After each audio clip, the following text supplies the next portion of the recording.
වශයෙන් ශිෂ්‍යනායක ප්‍රතික්‍රියා කියන්නේ ශ්‍රී ලංකා ප්‍රජාතාන්ත්‍රික සමාජවාදී ජනරජයේ දකුණු පළාතේ ගාල්ල දිස්ත්‍රික්කයේ බලපිටිය ප්‍රාදේශීය ලේකම් කොට්ටාසයේ බලපටිය උතුර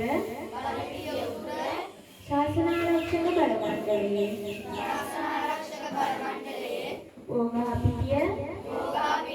සිරිසුමංගල දහම් පාසලේ